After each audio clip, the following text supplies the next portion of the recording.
அன்புள்ள பிதாவே, இந்த அருமையான நல்ல நேரத்திற்காக நாங்கள் நரிசெலுத்துகிற கர்த்தாவே, துதிக்கிறோம், ஸ்தோத்திரிக்கிறோம் ஆண்டவரே. கர்த்தாவே, இந்த லெந்து கால பெண்கள் கூடுகைக்காக ஆண்டவரே நாங்கள் நன்றி செலுத்துறோம், துதிக்கிறோம் அப்பா. இந்த புதிய நாளை காண செய்ய திருப்பிக்காக நன்றி செலுத்துறப்பா. வந்திருக்கிற ஒவ்வொரு பிள்ளைகளையும் அப்பா உங்களுடைய செடிகளுக்களாக அரவணைத்து பாதுகாத்துட்டு நாங்கள் ஜெபிக்கிறப்பா. இன்றைய தினத்தில் நாங்கள் தியானிக்க இருக்கிற வேத வசனங்கள் இந்த வாழ்க்கையிலப்பா இந்த பிரயோஜனத்தை கொண்டு வந்து நாங்கள் ஜெபிக்கிறப்பா. கேட்டு கேட்டு ஆண்டவரே நாங்கள் விட்டு விடாது படிக்கப்பா. நல்ல நிலத்தில் விழுந்தவரே போர் எங்களுடைய ஆன்மீக வாழ்க்கை காக்கப்பட கட்டி எழுப்பப்பட தேவன் அருள் கொடுக்குமே நாங்கள் ஜெபிக்கிற ஆண்டவரே. கர்த்தாவே, வருகிற நாளிலப்பா நாங்கள் கேட்ட ஒவ்வொரு வசனத்தை குறித்தும் நாங்கள் கணக்கு ஒப்புவிக்கிறவர்களா இருக்கிறோம் ஐயா. ஆண்டவரே, அவனுடைய வசனத்துக்கு பயந்து நடுங்கிறவனையே நான் நோக்கி பார்ப்பேன் என்று சொல்லியிருக்கிறேன்ப்பா. மனப்பூர்வமா என்ன செய்ய வேண்டும்? நாம் ஆசீர்வதிக்கப்பட வேண்டும் என்றால் மற்றவர்களுடைய தவறை என்ன செய்யணுமா? மனப்பூர்வமாக மன்னிக்க வேண்டும் என்று சொல்லப்படுகிறது. அக்கா என்ன செய்யணும்? நாம் ஆசீர்வதிக்கப்பட வேண்டும் என்றால் இரண்டாவதாக மற்றவர்கள் தவறு செய்யும் போது தடுப்பவர்களா இருக்கணும். மற்றவர்கள் தவறு செய்வது என்ன செய்யணுமா? நாம் தடுப்பவர்களா என்ன செய்யணும்? இருந்தவர்கள். அப்படி இருக்கும் பொழுது தேவன் நம்ம என்ன செய்கிறார்? அவர் ஆசீர்வதிக்கிறவராக இருக்கிறார். 1 சாமுவேல் 25வது அதிகாரம் 33வது வசனம் வாசிக்கலாமா? 1 சாமுவேல் 25வது அதிகாரம். யோசனை ஆசீர்வதிக்கப்படுவதாக. நான் ரத்தம் சிந்த வராதபடிக்கும் என் கையை பழிவாங்காதபடிக்கும் நீ இன்றைய தினம் எனக்கு தடை பண்ணினபடினால் நீயும் ஆசீர்வதிக்கப்படுவாயாக. இங்க பாக்குறோம், தாவீது அபிகாயிலை பார்த்து ரத்தம் சிந்த இருந்த என் கையை தடுத்தபடினால் நீ ஆசீர்வதிக்கப்படுவாயாக. அந்த காலத்துல யுத்தம்னா ரொம்ப ஈஸியா செஞ்சாங்கல்ல. தாவீது ராஜா, சவுல் ராஜா, ராஜாக்கள் வாழ்ந்த காலத்துல யுத்தம் ரத்தம் செல்வது சாதாரண காரியமாக என்ன செய்தது இருந்தது. ஆனா அந்த இடத்துல தாவீது தன் நாடுகளை வைத்துக் கொண்டு ஒரு சில கூட்டத்தோடு இருந்தார். அதே சமயத்துல நாபால் அவரும் ஒரு பெரிய ஒரு சீமானாக இருந்து தன்னுடைய ஆடுகளை தன்னுடைய வேலைக்காரரோடு மேய்த்து கொண்டிருந்தார். அப்பொழுது தாவீதினுடைய மேய்ப்பர்கள் அந்த ஆட்டை என்ன செய்தாங்க? பாதுகாத்தாங்க. ஒருவருக்கு ஒருவர் உதவி செய்த ஒரு நிலையில இருந்தாங்க. ஒரு நாள் வந்தது, இந்த தாவீதின் ஆட்களுக்கு உணவு தேவைப்பட்டது, பசி ஏற்பட்டது. ஆகவே தாவீது தன்னுடைய ஆட்களை அனுப்பி நாபால் இருக்கிற வீடுக்கு அனுப்பி உணவு கேட்டார். ஆனா நாபால் என்ன செஞ்சாரு? தர முடியாது என்று மறுத்து விட்டார். உடனே மறுத்து விட்டார் என்ன நாபாலுடைய மனைவி அபிகாயில் கேள்விப்பட்ட உடனே, நம்ம தர மறுத்துட்டோம் அப்படின்னா நினைச்சாருன்னா அவர் நேரா வந்து நம்மள என்ன செஞ்சுவாரு? கொண்டு போட்டுருவார். நம்ம ஆட்களையும் சுவரில் நீர் விடும் நாய் முதற்கொண்டு இல்லாதபடிக்கு அவர் என்ன செய்வாங்க? கொண்டு போட்டுருவாங்களே அப்படின்னு சொல்லி அபிகாயில் என்ன சொல்றாரு? வேகமா என்னென்ன உணவெல்லாம் செய்யணுமோ தயாரிக்கணுமோ, அந்த காலத்துல திராட்சை பழங்கள் எல்லாம் வற்றல் போட்டு என்ன செய்வாங்க? வற்றல் பயிர் வகைகள்லாம் எடுத்து வேகமா வனாந்திரத்துக்கு என்ன செய்யறாவா? போற வழியில தாவீது பார்த்தார். அப்போ அந்த நேரத்துல நிறைய உணவுகள் என்ன செய்து கொடுத்தார். அப்பதான் அவர் சொல்றாரு, என்னுடைய கையை நீ என்ன செய்த? தடுத்து நிறுத்தின. இல்லைன்னா இன்னைக்கு நிறைய ரத்தப்படி என் கையினாலே என்ன செஞ்சிருக்கோம்? விழுந்திருக்கும். ஆகவே நீ ஆசீர்வதிக்கப்படுவாயாக என்று இங்க தாவீது சொன்னார். அப்போ மற்றவர்கள் தவறு செய்யும் போது அதை என்ன செய்யணும்? நாம தடுக்கிறவர்கள் சமுதாயத்தில் நிறைய பேர் தவறு செய்யலாம். அதை நம்ம என்ன செய்யணும்? கேட்கணும். தவறுகள் செய்யும் போது என்ன செய்யணும்? அந்த தவறு கேட்கறவர்கள் சில நேரம் பல பிரச்சனை என்ன செய்யும்? வரும் கண்டிப்பா வரும். எதிர்கூற்றுகள் கண்டிப்பாக வரும். எதிர்ப்பாளர்கள் எழும்புவாங்க. ஆனாலும் தேவனுக்காக எழுப்பி நிற்கும் பொழுது தேவன் அதையும் தடுத்து நிறுத்த வல்லவராய் இருக்கிறார். அல்லேலூயா.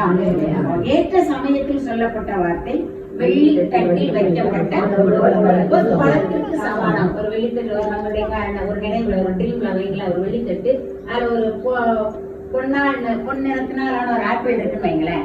எவ்வளவு அழகா பாக்குறதுக்கு எப்படி இருக்கும்? அழகா இருக்கும் இல்லையா? அப்போ ஏற்ற சமயத்தில் சொல்லப்பட்ட வார்த்தை வெள்ளித்தட்டில் வைக்கப்பட்ட ஒரு பழத்திற்கு அது எப்படி இருக்கான்?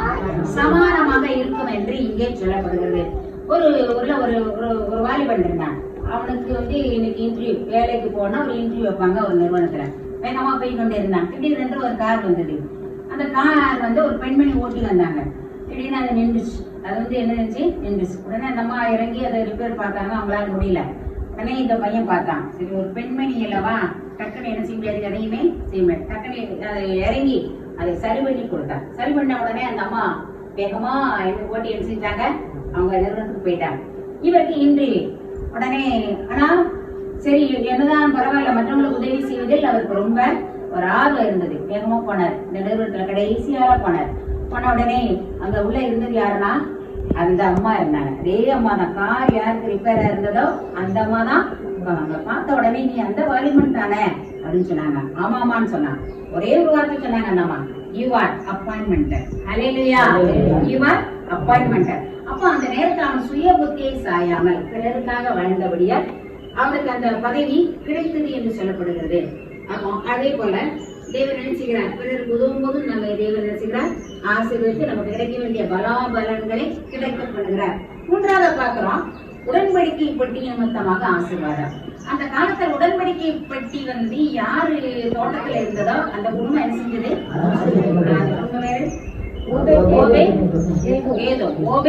அவருடைய நிலத்துல இருந்த உடனே அவருடைய செல்வம் என்ன செய்ததுதான் பெருக ஆரம்பித்தது என்று நம்ம பார்க்கிறோம்.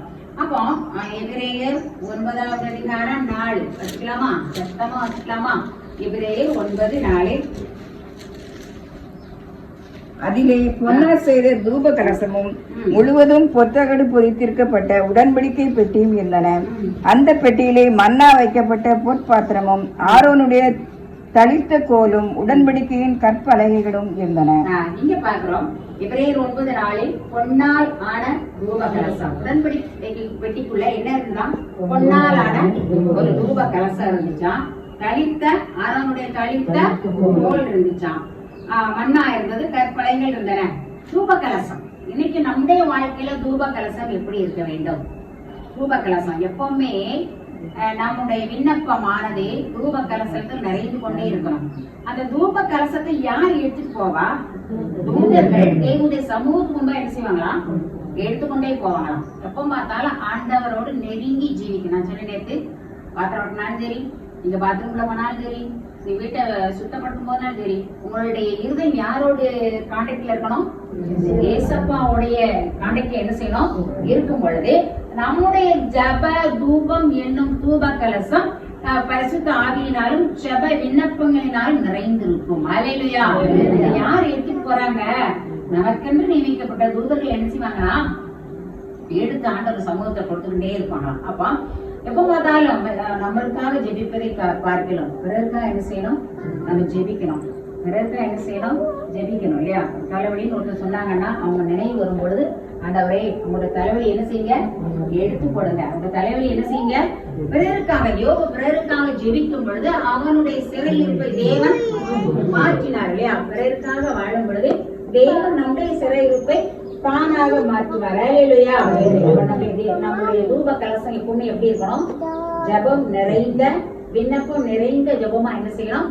இருக்கணும். அந்த தூபம் அப்படியே ஏறுவது நிரம்போதுமா இருக்கணும்.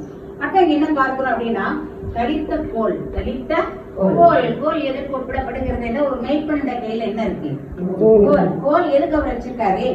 ஆடுகள் திசை மாறி போகும் பொழுது அதை ஒரு தட்டு தட்டி சரியான பாதையில சில நேரங்கள தேவன் நம்மை சிரிச்சுப்பார்.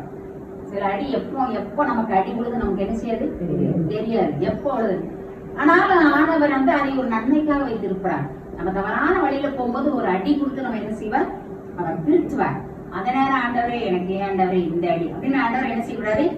ஆனாலும் தேவன் நம்ம சோதித்து கொண்டே இருப்பாரா? சோதனை வந்தாலும் அதை நின்று தப்பித்துக் கொள்ளக்கூடிய போக்கினை உண்டு பண்ணுகிறவர் இயேசு கிறிஸ்து. அல்லேலூயா.